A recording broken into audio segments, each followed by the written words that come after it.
Kreskin, and you don't have to read my mind to know that this is what's on my mind. Can I tell you this, and I share this with much seriousness? I don't think I've ever addressed anything quite so serious as this for a long, long time, at least not publicly. But people close to me and people who've known me through the years say, Kreskin, it's long overdue.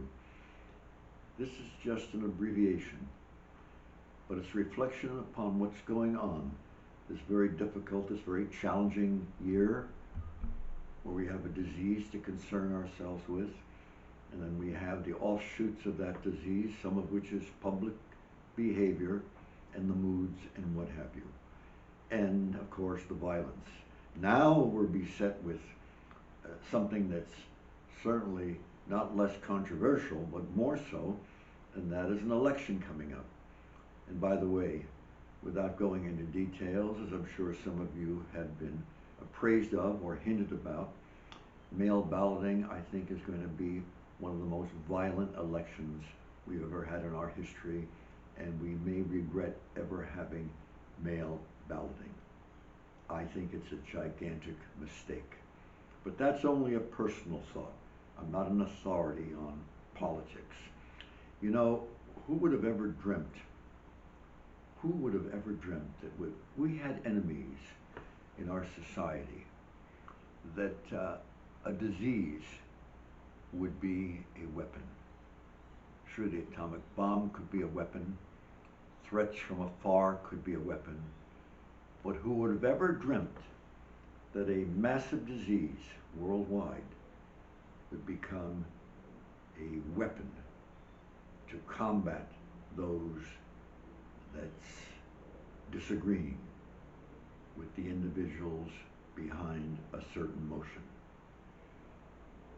Let's look at history, folks, because we're not teaching history in our classrooms, and there's signs and indications, as ominous as this sounds, that history is going to be even altered further by not studying it, but by rewriting it and correcting it.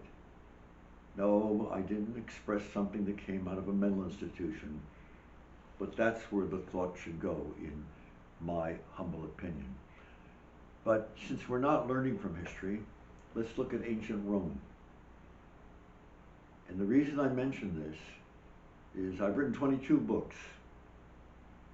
And 2 or 3 books in my recent past, in one of those I refer to this as almost an ominous foresight of something I fear is going to happen.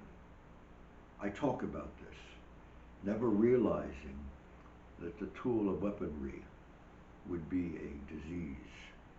But let's go back to ancient Rome.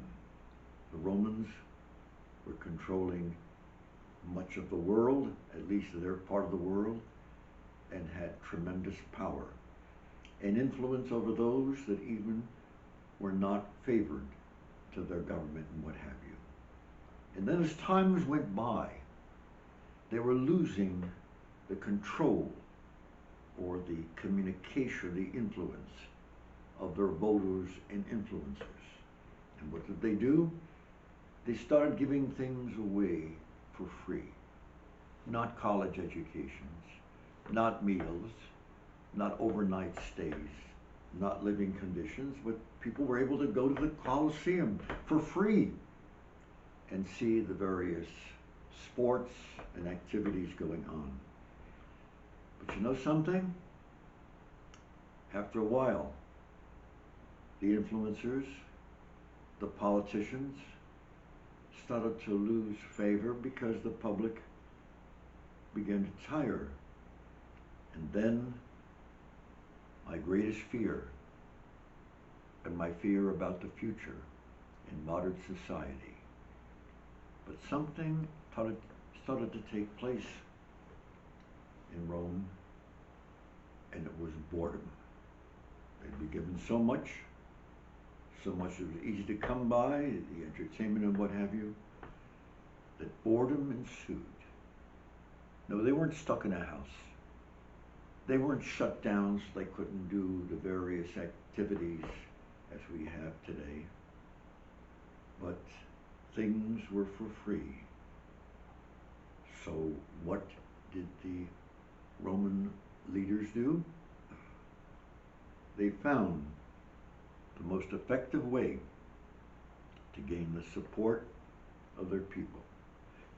They changed, and I have to choke when I say this, they changed the setting in the Colosseum, and it became more violent. Those that didn't agree with their people and their politics and what have you, or a religion that was not to their taste, they were sacrificed. But you know what was tragic about this, folks? Yeah, you had the major killings, you had the terrible sacrifices, and the audiences cheered and applauded. Can you imagine such a thing? That makes me think, God forbid that boredom ever ensued because of our being shut down by our politicians. A great, great mistake. It's a need. Excuse me, my throat is dry, but we're not going to replace this because I want to express myself the way I feel. Well, can you imagine if we were so shut down with less and less activity that would have reached a point that violence would take place, buildings would burn, and people would cheer and applaud this happening. God forbid something in the United States such as this ever takes place. That we, or elements of our culture, would be cheering destruction. Because the next step after that is inevitable.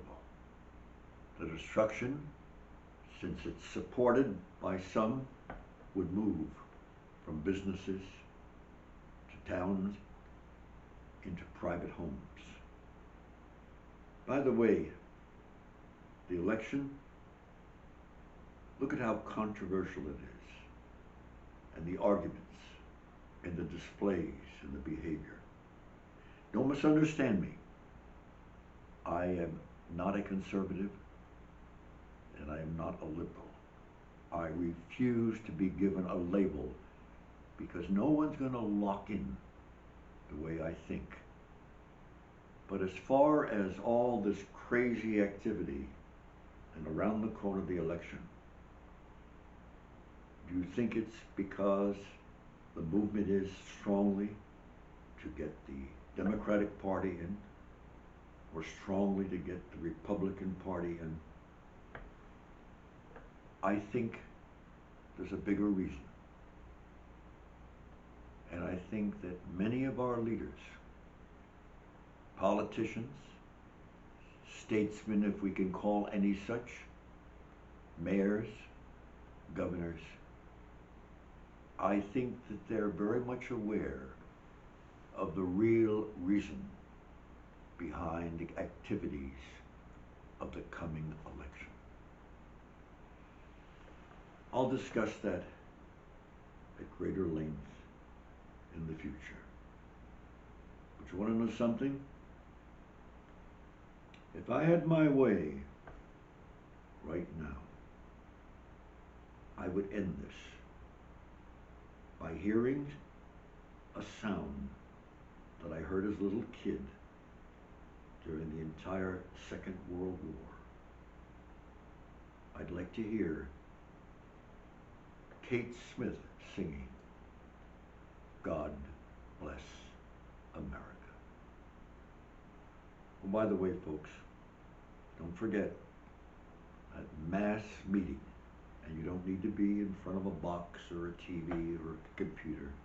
You can be totally alone.